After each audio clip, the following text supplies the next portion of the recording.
Go ahead. I had a question for Gerald. And Gerald, by the way, it's an honor to speak with you. Your trends for this year were just incredibly correct. It's just amazing. I wanted to ask you, sir, where you thought oil prices and gold prices were going in the next year, and if you thought that both of these were controlled and possibly being suppressed right now. Well, thank you for your compliment. And let me first talk about gold. Just so you know, I'm heavily invested in gold. I'm a believer in gold. We don't give investment advice, but I'll tell you what I'm doing. And I got burnt in this last market downturn, because I like to speculate as well, besides having possession.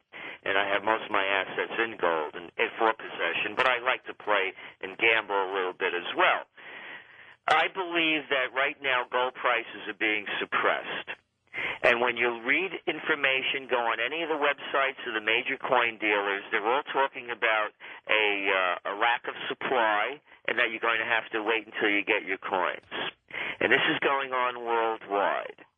And particularly in Europe, where people remember when their currency, particularly in Germany, was worth nothing. Mm-hmm. If there is a run on gold, it will wipe out virtually all of the major commodities as people look to a safe haven.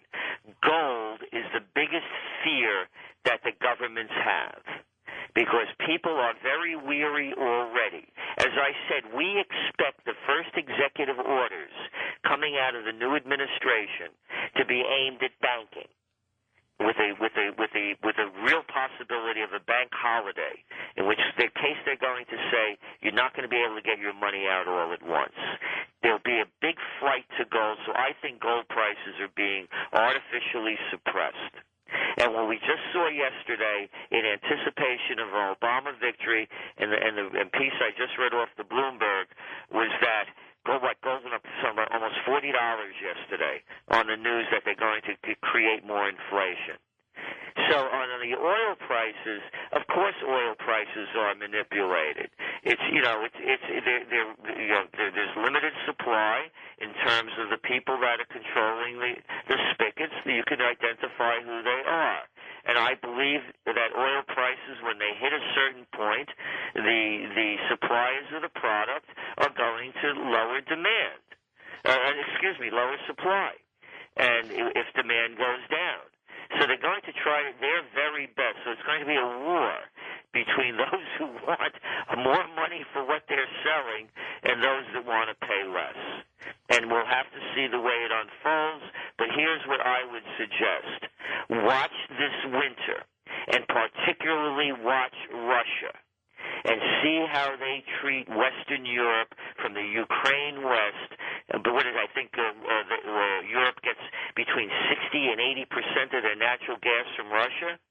See if they don't start turning off the spigots every now and then to keep the price up. Because Russia is still bruised over the Georgia War, which they believe the United States instigated. And from that very day, oil prices started to collapse, and the Russian stock market, rather, started to collapse and hasn't stopped since.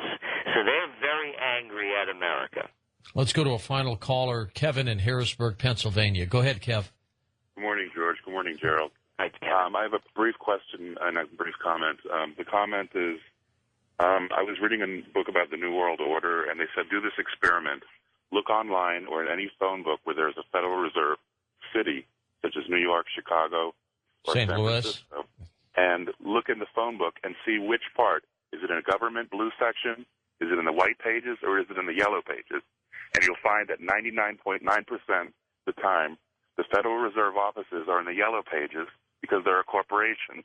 They're not a government arm. Now then, with that in tow, do you think Barack Obama is like the Manchurian candidate to bring about the Amero, which I also saw on the Federal Reserve website, if you look it up? 30 seconds, Gerald. Well, yeah, it could well be. And I was a skeptic about the Amero, but I'm becoming less of a skeptic as I see more and more of the consolidation taking place. Absolutely. Gerald, thanks so much for being on the program this hour. And let's see what the future holds, my friend. Gerald Celente. Back in a moment with the prophecies of John Hogue on Coast to Coast AM.